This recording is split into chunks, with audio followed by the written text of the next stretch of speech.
साथ संगत जी, प्यार से कहना धन निरंकार जी। साथ संगत जी, सिमरन करते वक्त मन भटकता है, सही समाधान क्या है? चलिए जानते हैं इस विचार के माध्यम से। असह प्रवान करें और ध्यान से सुने। साथ संगत जी, आज हम उस सत्य की गहराई में उतरने का प्रयास करेंगे जिसे सद्गुरु ने हमें ब्रह्म ज्ञान के रूप में प्रदान किया है। अक्सर सत्संग में या फिर एकांत में जब हम बैठते हैं तो एक पर्सन कई गुरुमुखों के मन में उठता है। हम सोचते हैं कि हमने सद्गुरु से ज्ञान ले लिया है, हम तो निरंकार से जुड़ गए हैं।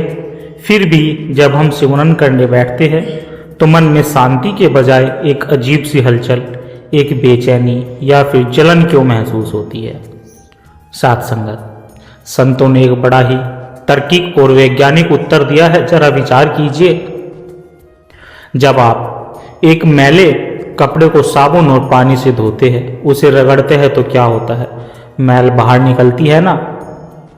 जब मैल बाहर निकलती है तो पानी गंदा दिखाई देता है। ठीक इसी प्रकार साथ संगत हमारे मन पर जन्मों जन्मों के संस्कारों के ईर्ष्या की, नफरत की और पापों की परतें चढ़ी हुई थी। जब सद्गुरु ने हमें यह पावन सुमरन दिया और जब हम सिमरन की अग्नि में जलते हैं साथ संगत जी, तो यह जलन बुरी नहीं है। साथ संगत जी, यह जलन इस बात का प्रमाण है कि आपके भीतर सफाई हो रही है। सोना अब आग में तपता है साथ संगत जी, तो वह जलता नहीं, वह कुंदन बनता है, उसकी अशुद्धियां जलती है ना। गुरुवाणी में लिखा है, भरिए मति पाप के संग ओ धोपे नाव के रंग। अर्थात साथ संगत जी, जब बुद्धि पापों से भर जाती है तो उसे केवल और केवल नाम स्मरण से ही धोया जा सकता है। तो साथ संगत जी, गुरुमुख सुमरन के दौरान एक अंदरूनी उथल पुथल से घबराता नहीं, वह बाजी जीत पाता है। शुरू में यह सिमरन कड़वा लग सकता है, जैसे कई दिनों से भूखे और बीमार व्यक्ति को भोजन दिया जाए तो उसे पचता नहीं है, उल्टी आती है या फिर बेचैनी हो जाती है ना। लेकिन डॉक्टर क्या कहते हैं? खाना छोड़ना नहीं, धीरे धीरे यही भोजन शरीर में खून बनाता है। ठीक वैसे ही साथ संगत सुमरन का एक एक निवाला आपकी आत्मा को पुष्ट कर रहा है। इसलिए घबराना नहीं, बस सद्गुरु के चरणों में डटे रहना है। और साथ संगत जी, मन की यह बेचैनी शांत कब होती है? जब हम समर्पण की अवस्था में आते हैं। पर सच्चा समर्पण क्या है? हम कहते हैं तन मन धन सब तेरा, लेकिन क्या हम इसे मानते हैं? इतिहास गवाह है साथ संगत जी, श्री गुरु अर्जुन देव जी महाराज तपता हुआ तवा है, नीचे आग जल रही है और ऊपर से गर्म रेत डाली जा रही है। एक साधारण मनुष्य की तो छोड़िए साथ संगत जी, लोहे की भी हिम्मत जवाब दे देती है, लेकिन गुरु साहब के मुख पर शिकंज भी नहीं, बल्कि एक अद्भुत शांति। क्यों? क्या उन्हें दर्द नहीं हो रहा था शरीर में? शरीर तो उनका भी पंच तत्वों का था, दर्द हो रहा था, लेकिन उनका मन उस दर्द से कई ऊपर निरंकार की राजा में जोड़ा हुआ था। उनके मुख से निकला तेरा किया मीठा लागे, हरे नाम पैदार्थ नानक मांगे। साथ संगत जी, यह है समर्पण। उन्होंने यह नहीं कहा कि प्रभु मुझे बचा ले, या फिर मैंने तो इतनी भक्ति की है, मुझे यह दुख क्यों? नहीं साथ संगत जी, उन्होंने कहा तेरा हर फैसला मीठा है। संत समझाते हैं कि जब हम सिमरन करते हैं तो हमें भी इसी अवस्था तक पहुंचना है। जिस दिन हमें सतगुरु का दिया हुआ ज्ञान, दिया हुआ दुख भी सुख लगने लगे, उस दिन समझ लेना कि सिमरन ने अपना सर दिखाना शुरू कर दिया। और साथ संगत जी, हम इस अवस्था तक क्यों नहीं पहुंच पाते? इसका सबसे बड़ा और एकमात्र कारण है साथ संगत शरीर से मोह, यानी कि देह अध्यास। हम ज्ञान की बातें बहुत करते हैं, हम रट लेते हैं कि नैनम छिदंती शास्त्रानम, कि आत्मा को शास्त्र काट नहीं सकते, आग जला नहीं सकते। लेकिन सत्य तो यह है कि हम अपने देह से, इस चमड़े से इतना प्यार करते हैं कि हल्की सी खरोंच भी हमें विचलित कर देती है।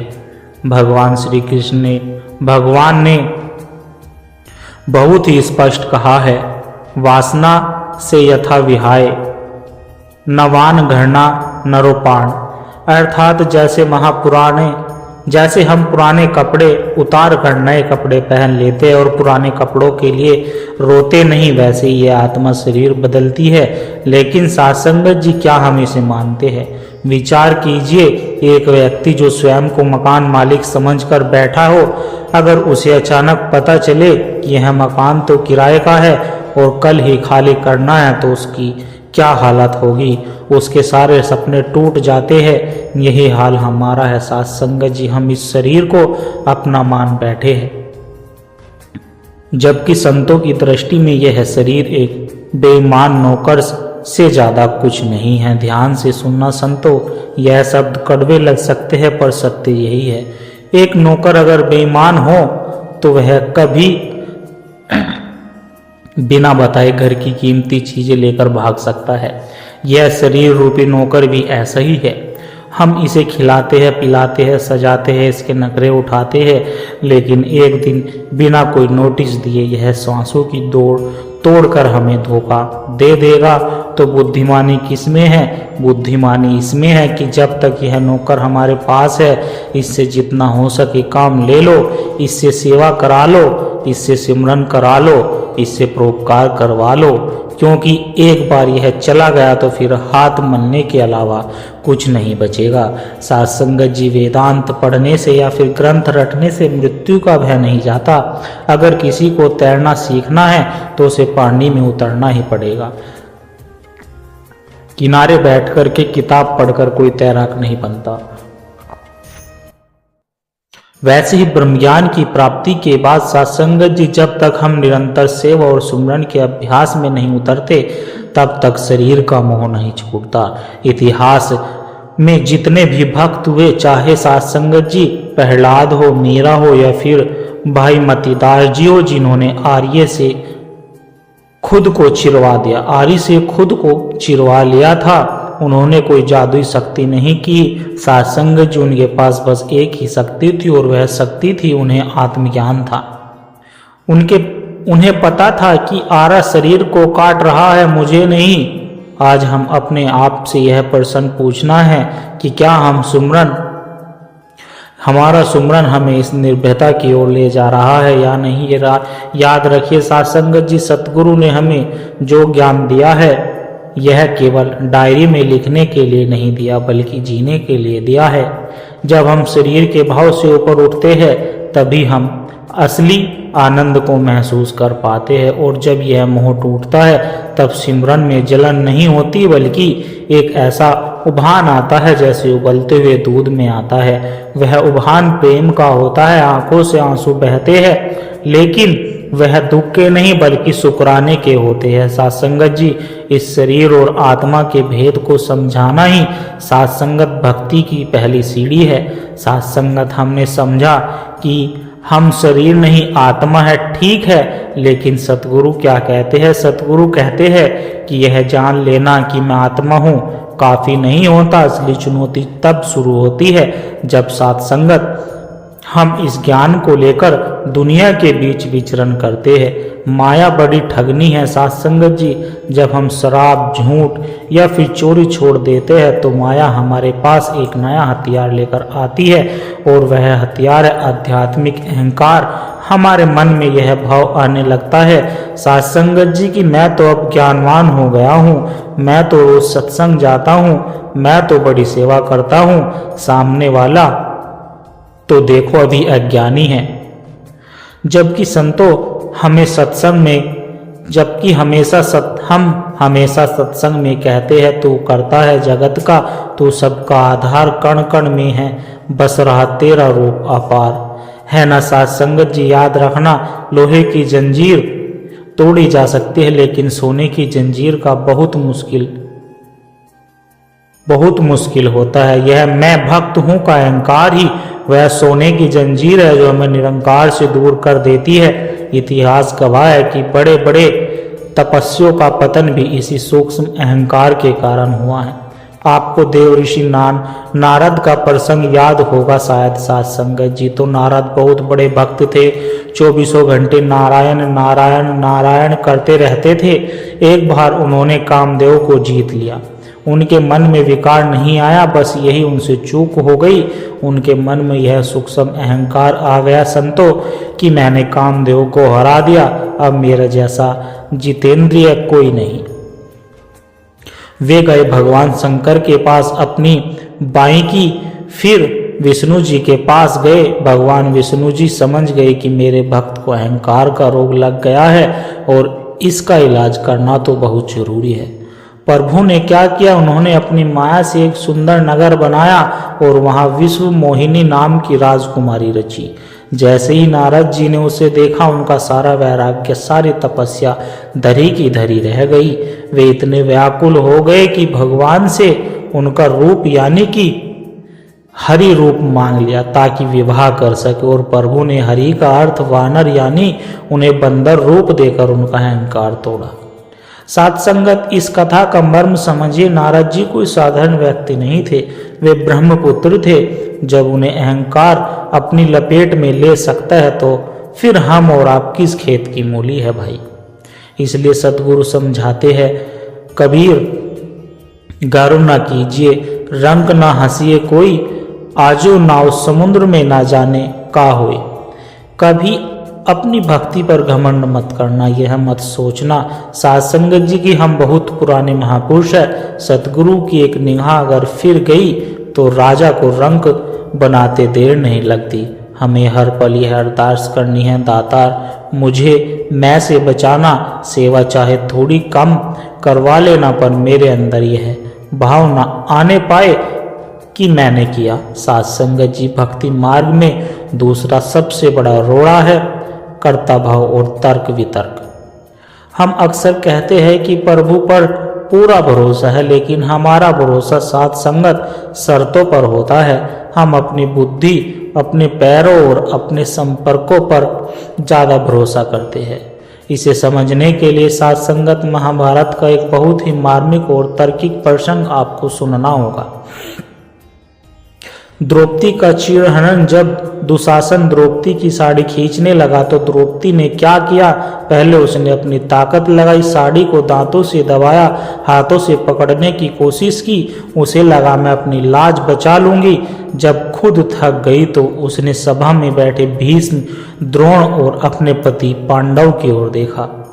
उसे लगा कि यह महारथी, यह मेरे पति मुझे बचा लेंगे। साथ संगत जी ध्यान दीजिएगा, जब तक द्रौपदी ने अपनी साड़ी पकड़ी रखी थी और जब तक उसे संसार के रिश्तों पर भरोसा रहा, तब तक कृष्ण नहीं आए। क्यों? क्या कृष्ण को सुनाई नहीं दे रहा था? संत समझाते हैं, प्रभु इंतजार कर रहे थे। उनका नियम है, जब तक जीव को अपनी ताकत और सहारे पर भरोसा है, प्रभु बीच में दखल नहीं देते। जैसे ही द्रौपदी ने दोनों हाथ छोड़ दिए और पुकारा, हे गोविंद, अब यह लाज तेरी है, मेरी नहीं। उसी क्षण ना एक पल की देरी हुई, ना विलंब हुआ, साड़ी का अंबार लग गया। आज हमें अपने आप को टटोलना है। क्या हमने भी अपने जीवन की समस्याओं की डोर पूरी तरह छोड़ दी है इस निरंकार पर, या फिर हम अपनी एक हाथ से साड़ी पकड़े हुए और दूसरे हाथ से भगवान को बुला रहे हैं? हम डॉक्टर के पास जाते हैं तो पूरा भरोसा करते हैं, वकील पर भरोसा करते हैं, लेकिन उस मालिक पर भरोसा करते समय हम प्लान भी तैयार रखते हैं। साथ संगत जी, भक्ति में प्लान भी नहीं होता, यहाँ तो सिर्फ समर्पण होता है। जब तक पूर्ण समर्पण नहीं होता तब तक पूर्ण कृपा का अनुभव नहीं हो सकता। और यह समर्पण बातों से नहीं, सेवा से आता है। लेकिन सेवा कैसी? क्या वह सेवा जो हमारी सुविधा यानी कि कंफर्ट जोन में होता है? फिर मुझे माइक पर बोलने की सेवा दे दो, मुझे स्टेज पर बैठने की या सेवा दे दो, ऐसा नहीं। साथ संगत जी, यह सेवा नहीं है, यह तो प्रदर्शन है। असली सेवा का परिणाम देखना है तो साथ संगत भाई मंच जी का जीवन पढ़िए। गुरु अर्जुन देव जी के शिष्य थे वे। गुरु जी ने कहा कि मंच लंगर के लिए लकड़ियां लानी है। रोज जंगल जाते, लकड़ियां लाते। एक दिन भयंकर आंधी तूफान आ गया। साथ संगत भाई मंच लकड़ियां का गट्ठर सर पर रखकर आ रहे थे कि अंधेरे में एक सूखे कुएं में गिर गए। साथ संगत जी, कुआं बहुत गहरा था, पानी ठंडा था, लेकिन कमाल देखिए, गिरते समय भी उन्होंने लकड़ी का गट्ठर अपने सर के ऊपर रखा ताकि लकड़ियां गीली ना हो जाए। पूरी रात ठंडे पानी में खड़े रहे। सुबह जब गुरु अर्जुन देव जी को पता चला, वे कुएं पर आए। रस्सा डाला गया। गुरुजी ने आवाज दी, मंच रस्सा पकड़ो और बाहर आ जाओ। कुएं के अंदर से आवाज आई, बादशाह पहले यह लकड़ियां बाहर निकाल लो, कहीं मेरी बाहर आने के चक्कर में यह गीली ना हो जाए।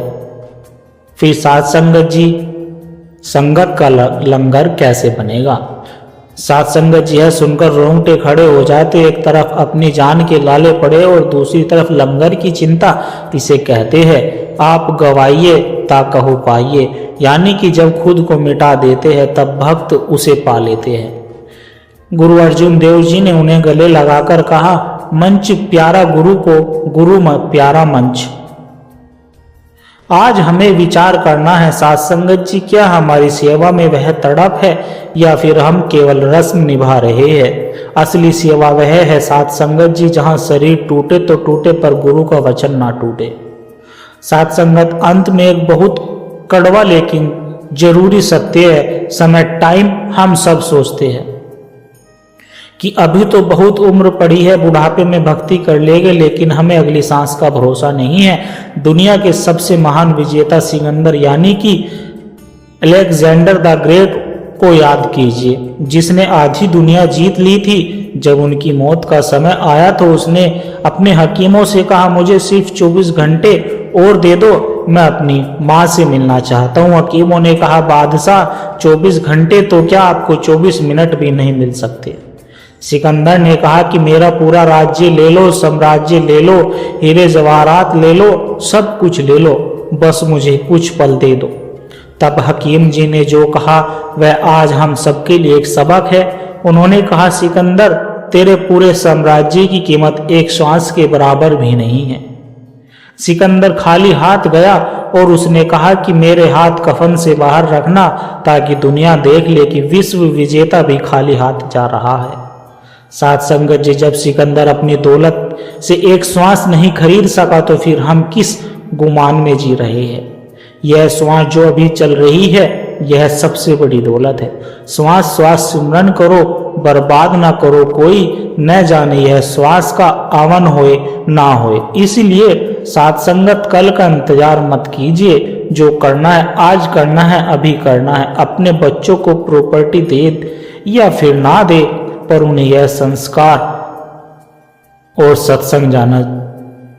सत्संग जरूर देकर जाना, क्योंकि प्रॉपर्टी तो कोर्ट कचहरी में खत्म हो सकती है, लेकिन दिया हुआ संस्कार साथ संगत उन्हें लोक और परलोक दोनों में सुखी रखेगा। आइए साथ संगत, हम सब मिलकर सदगुरु के चरणों में यही प्रण ले कि हम दिखावे की भक्ति से ऊपर उठकर रूहानी भक्ति करेंगे। हम तर्कों में नहीं उलझेंगे, बल्कि मंच की तरह, सेवा और मीरा की तरह समर्पण को जीवन का आधार बनाएंगे। हे दातार, कृपा करना, यह ज्ञान केवल हमारे कानों तक ना रहे, साथ संगत हमारे कर्मों में ढल जाए। हमारा उठना बैठना, बोलना और व्यवहार ऐसा हो जाए कि हमें देखकर दुनिया कहे कि अगर शिष्य ऐसा है तो इसका गुरु कितना महान होगा। इन्हीं शब्दों के साथ साथ संगत जी, दास क्षमा प्रार्थी, अगर कहने समझाने में कोई त्रुटि हुई हो तो दास को क्षमा करना। साथ संगत जी, प्यार से कहना, धन निरंकार जी। और साथ संगत जी, दास आशा करता है कि दास के द्वारा कहे विचार आप सभी संतों को अच्छे जरूर लगे होंगे। अगर अच्छे लगे हो तो वीडियो को लाइक करें, शेयर करें, कमेंट बॉक्स में धन निरंकार जी लिखकर दास के चैनल को सब्सक्राइब जरूर करें। और प्यारे संतों, एक छोटी सी अरदास और है। अगर इन विचारों ने आपके दिल को छुआ है, अगर आपको इन विचारों से आत्मिक शांति का एक कण भी महसूस हुआ है, तो इस ज्ञान के प्रसाद को केवल अपने तक सीमित ना रखें, इस प्रेम के पैगाम को आगे औरों तक भी पहुंचाए, क्योंकि सत्संगत जी एक दिए से ही दूसरा दिया जलता है। जब हम इस सत्य की आवाज को और रूहों तक पहुंचाने का माध्यम बनते हैं तो यह भी निरंकार की बहुत सुंदर सेवा ही होती है।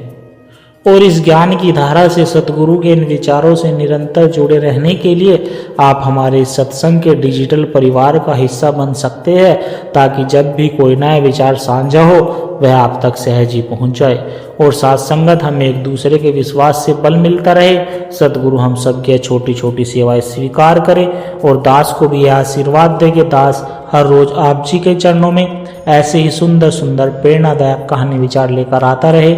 साथ संगत जी प्यार से कहना, धन निरंकार जी।